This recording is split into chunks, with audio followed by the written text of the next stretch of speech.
Bom, vitória do Flamengo. Ui, mais uma vitória. O Grêmio jogando em casa.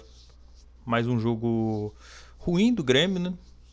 Acho que tem algumas coisas para fazer consideração aqui. É natural que a gente pense que o Flamengo é favorito contra o Grêmio, independente de jogar onde. Mas eu queria fazer algumas observações em relação ao jogo. Também tem a questão da polêmica do pênalti. Mas parece que a bola desviou antes, né? É, a bola foi desviada pelo Wesley, se eu não me engano, ou pelo algum jogador. Um jogador do Grêmio, se eu não me engano, o Wesley vai cruzar e a bola é desviada por algum jogador do Grêmio. E aí essa bola vai bater no braço do. Esqueci agora, acho que do Gerson. Mas é uma polêmica assim, que eu acho que é pequena, acho que tem uma. Acho que vale mais a pena, por exemplo, falar da polêmica do jogo do esporte, mais uma vez. Depois eu vou gastar um tempinho para falar sobre isso. Mas em relação ao jogo do Flamengo e Grêmio, e falar um pouco sobre esse jogo, o Grêmio, começando pelo Grêmio, né? Ele. Da vez que eu vi o Grêmio jogando contra o Atlético Mineiro da primeira rodada, o Grêmio vem me incomodando um pouco, principalmente no sentido de proposição de jogo. É um time que eu percebo que ele tem muita dificuldade de propor jogo. E vamos pensar, né? Tudo bem que jogar contra o Atlético Mineiro, jogar contra o Flamengo, não é a primeira vez que ele joga dentro de casa e não consegue propor jogo, mas você percebe que o Grêmio, ele começa o jogo, por exemplo, na primeira rodada contra o Atlético Mineiro, e ele começa sendo sufocado pelo Atlético Mineiro. Tanto que o Volpe acaba sendo o melhor jogador do time, né? Mesmo o Grêmio vencendo. Ou seja, o destaque do time era o Thiago Volpe. Hoje, o destaque não foi. Tanto que a gente pode perceber que o gol sai em pouquíssimos minutos, em 3 minutos. Então é mais uma vez que o Grêmio vai ao jogo e parece meio descoordenado, né? Parece que entra no jogo não com aquela rotação natural que seria de uma rodada de Brasileirão. Isso me incomoda, e incomoda no sentido de que não é a primeira vez que eu vejo isso. E principalmente, não é a primeira vez que eu vejo o Grêmio sofrendo assim dentro de casa contra adversários mais fortes que ele. E aí vai uma necessidade do Grêmio de tentar sufocar mais esses adversários com a saída de bola. Foi assim que o Grêmio, por exemplo, fez com o Atlético Mineiro. O Atlético estava com dificuldade de fazer algumas saídas de bola, não pela qualidade, mas mais pela questão de que o Atlético queria impor o jogo em velocidade rapidamente. E aí o Grêmio começou a colocar seus jogadores à frente, né? O Amuso, o Arezo. Se eu não me engano, o Amuso estava no banco hoje. E começou a subir essas linhas, marcar em bloco alto e sufocar o Atlético, né? Trabalhar no erro do Atlético. Fazer isso com o Flamengo não é tão fácil, né?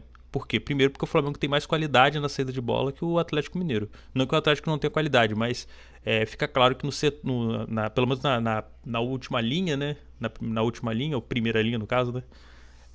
O Flamengo tem muita qualidade para sair, tem muito recurso, né? Jogador que consegue quebrar linhas, jogador que consegue dar um passe vertical. Mas assim, era necessário que o Grêmio tentasse sufocar um pouquinho mais essa saída de bola. Porque quando chegou um momento no primeiro tempo que o Grêmio sufocou um pouquinho a saída de bola, ele conseguiu recuperar essa bola. Só que aí que tá, você recupera essa bola e o Flamengo, que é um time muito bem treinado, recupera essa bola rapidamente ou faz o famoso perde-pressiona, né? Perdeu a bola, você já percebe que o time, por ser bem treinado e bem coordenado, consegue sufocar para recuperar essa bola novamente. O Grêmio teve que tocar essa bola, recuperou essa bola no setor ofensivo e teve que tocar de novo pro Volpe lá. Então, assim, tem que saber também quando você recupera essa bola, o que fazer com essa bola. E foi um jogo que, assim, não foi um jogo de grandes chances. Se a gente parar pra pensar aqui, você tem aqui. No total, o jogo teve 18 chutes, mas 2 chutes a gol do Grêmio, 4 do Flamengo. Deixa eu ver aqui. Posse de bola. Você tem até um pouco mais de posse de bola pro Flamengo, mas você percebe que não foi tão propositivo, não foi aquele Flamengo com aquele ímpeto. E o Grêmio, muito menos, né? Você vê aqui, ó, poucos escanteios. Você teve 3 escanteios do Grêmio e 4 do Flamengo. Foi um jogo que é o famoso jogo que é aposta, sabe? É o jogo de under de tudo, né? Exceto os gols. Mas under de tudo, né? Não é um jogo de muitos escanteios, não foi um jogo de muitas chances de gol, chances claras de gol. E o que predominou foi exatamente o quê? O vacilo do Grêmio, né? Principalmente na última linha. Então o Grêmio tinha muito espaço entre a zaga e a volância. E quando o Flamengo colocava a bola no chão, dava 3 toques, já parava na frente do Volpi. Então o Flamengo, embora não tenha feito um jogo incrível, o Flamengo não precisa fazer um jogo incrível para vencer o Grêmio, né? Exatamente por quê? Eu não tô falando da instituição Grêmio, não tô falando nada sobre o Grêmio como instituição, o Grêmio é gigante. Só que no momento, o time do Grêmio ele tem muita dificuldade de propor jogo e muita dificuldade de ter algum tipo de escape para poder, pelo menos, sufocar o Flamengo, né? Tirar esse espaço do Flamengo. E é uma coisa que não acontece. Ó, começou os cachorros fazendo discurso de ódio, ó. Começou o discurso de ódio. Vamos esperar acabar o discurso de ódio lá. O cartão tá ali em cima. Ali em cima. Vamos esperar o discurso de ódio dos cachorros acabarem aqui, ó. Ó, estão ouvindo? É o cachorro fazendo um discurso de ódio. Daqui a pouco ele para, ó.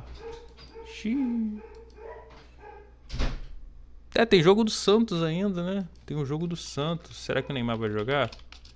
Já vou recuperar o fio da meada, gente. Já vou recuperar o fio da meada. Só tô esperando a barulheira passar aqui.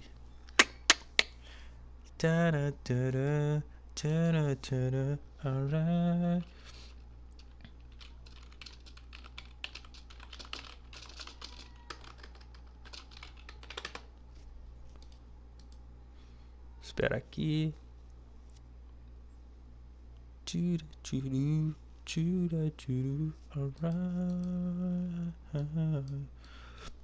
Eu queria até saber de vocês o que vocês acharam do jogo, né? Porque, sincero e honestamente, foi um jogo de poucas oportunidades, mas aí é a diferença do time que tem qualidade, né? O Flamengo não precisa de muita qualidade para poder vencer seus jogos, né? Ainda mais jogos contra adversários com tecnicamente mais abaixo. Então, esse é um detalhe que a gente tem que levar em consideração. O Flamengo é um time que não necessita fazer um grande jogo para poder ganhar. Não foi um jogo de muitas oportunidades. As oportunidades que o Flamengo precisou, o Flamengo teve 4 chutes a gol.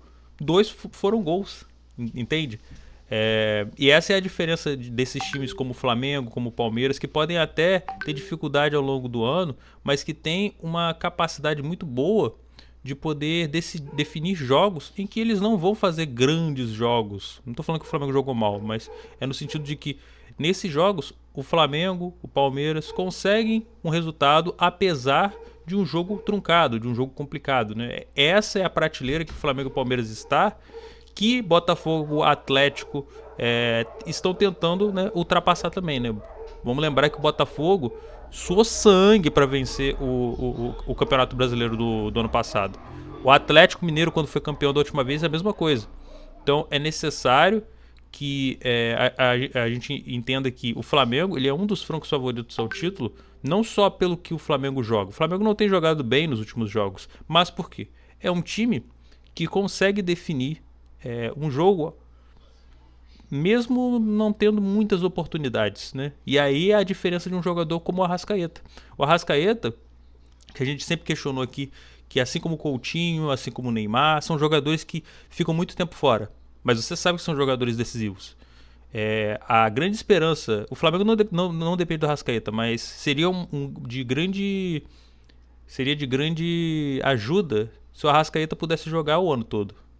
E aí a gente vê a diferença. O Arrascaeta, ele é um jogador que, assim como o camisa 10 clássico, às vezes ele não é o cara que vai dar o último passe. Ele é o cara que muitas vezes vai finalizar de fora da área, vai chapar muito bem. E é o que o Arrascaeta faz. É um jogador que ele é diferente. Ele não precisa estar bem fisicamente para fazer a diferença.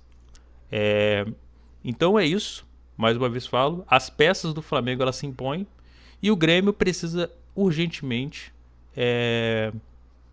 pensar no que fazer, já que não foi muito bem no mercado, pensar no que fazer para ter um time que pelo menos seja competitivo dentro de casa, garantir vitórias dentro de casa, o que é mais necessário, Porque a gente entende, por exemplo, a gente fala do Vasco, né? O Vasco é um time que tem suas limitações. O Santos é um time que tem suas limitações também. Só que qual vai ser o diferencial desses times?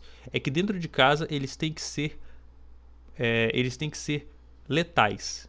Garantir os pontos dentro de casa, evitar perder pontos de maneira brusca. E o Grêmio vem negociando essa situação até no jogo contra o Atlético, né? Ganhou dentro de casa, ok, mas foi numa situação em que o Volpi foi o melhor jogador. Então é necessário que o Grêmio consiga pensar um pouquinho melhor. Já tem até vaias no final do jogo, não sei se foi vaias para arbitragem ou vaias pelo técnico, pelo time, enfim. Mas é necessário que o Grêmio consiga ter um pouquinho mais de organização para poder aproveitar os jogos, né? Aproveitar e principalmente focar no Campeonato Brasileiro. Eu vejo que o Grêmio vai ter um pouquinho mais de dificuldade do que o Santos e o Vasco. Por quê? Porque o Santos não vai disputar a Sul-Americana, vai jogar só a Copa do Brasil e Brasileiro. Então o calendário vai ser muito cruel com o Grêmio, né? Então é necessário que o Grêmio entenda isso, foque no Brasileirão e o que vier além disso vai ser, digamos assim, vai ser o lucro. Enfim, é isso. Abraço a todos e até o próximo jogo.